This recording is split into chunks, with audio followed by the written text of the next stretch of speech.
वाजतायत। या बुलेटिनची सुरुवात एका मोठ्या बातमीने करूयात। बातमी पुण्यातली आहे।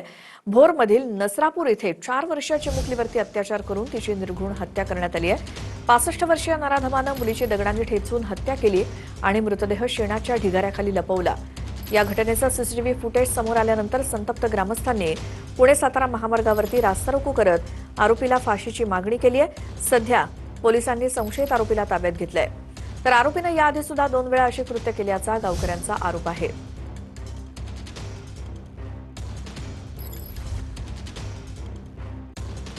साहेब, तुम्ही आता आंदोलकांशी चर्चा केली, काय नक्की चर्चा झाली काय नाही? यामध्ये हे जे आता इथे रस्ता रोको करण्यात आला होता ते खूप दुःखद घटना घडलेली आहे। त्या घटनेमध्ये एक अल्पवयीन मुलीची हत्या झालेली आहे आणि अशा ज्यावेळी काही घटना घडते तर बहुतेक लोकांचे इमोशन जे आहे ते असा बाहेर येत आहे, कारण त्याच्या मनात अशा प्रकारचे भीतीचे प्रश्न निर्माण होत आहे। आणि आम्ही इथे आलो, ह्या घटनेचा जो आरोपी आहे त्याला आम्ही ऑलरेडी ताब्यात घेतला आहे। त्याच्यात पुढील तपास चालू आहे।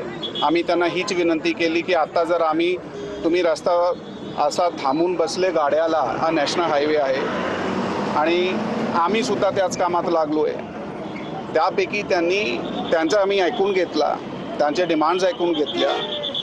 एकदम प्रोफेशनल पद्धतीने फास्ट ट्रॅकने हा केस जे आहे त्याचा तपास केला जाणार आहे असं त्यांना आश्वासन दिलेलं आहे। त्यांनी आमचं सहकार्य केलं आहे आणि ते पुढे तपास आधी सुद्धा या आरोपीने 3 वेळा असे प्रकार केले ग्रामस्थांसमोर। त्यामध्ये त्याचा एक जुना रेकॉर्ड जे आहे 1998 आणि 2015चं जे आहे त्याबाबत आम्ही डिटेल आपल्याला देतो। कॅमेरा पर्सन तुषार सनसह, विनय जगताप, TV9 मराठी, भोर, पुणे। पुण्याच्या भोर तालुक्यात नसरापूर गाव संतापजनक घटना घडल्यानंतर नसरापूर गावच्या ग्रामस्थांनी पुणे सातारा महामार्गावर गेल्या 1.5 तासापासून आंदोलन जे आहे, रास्ता रोको आंदोलन जे आहे ते केलेलं होतं। आरोपीला आमच्या ताब्यात द्या अशी मागणी करत हा संपूर्ण रस्ता जो आहे तो खरं तर ग्रामस्थांनी अडवून धरलेला होता। त्यानंतर पोलिसांनी ग्रामस्थांसोबत चर्चा केली। स्वतः पुणे ग्रामीणचे SP संदीप सिंह गिल साहेब हे या ठिकाणी आले, त्यांनी ग्रामस्थांची चर्चा केली आणि त्यांनी ग्रामस्थांना आश्वासन दिल्यानंतर ग्रामस्थांनी त्यांचं ऐकलेलं आहे आणि हा रास्ता रोको जो आहे तो खरं तर मागे घेतल्याचं आपल्याला पाहायला मिळते। आणि हा रास्ता रोको मागे घेतल्यानंतर आपण या ठिकाणी पाहिलं तर जी इतक्या वेळ वाहतूक कोंडी गेल्या 1.5 तासापासून झालेली होती, 5 ते 6 किलोमीटर ज्या रांगा वाहनांच्या लागलेल्या होत्या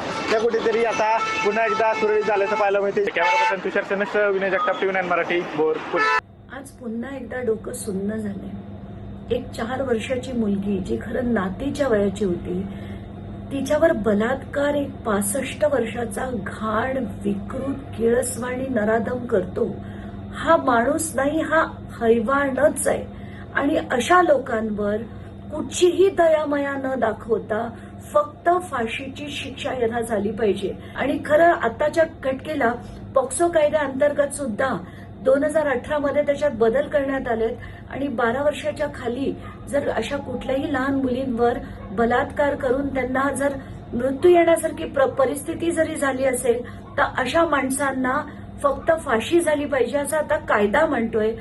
बातमी ऐकून डोकं सुन्न झालं।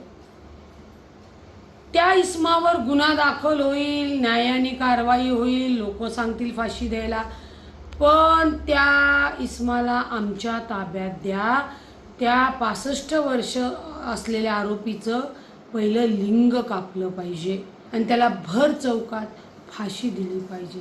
4 वर्षाच्या मुलीवर अत्याचार करताना समाजाची विकृती कुठे चालली आहे हे खरंच बघणं आणि ती तात्काळ थांबवणं ही काळाची गरज आहे।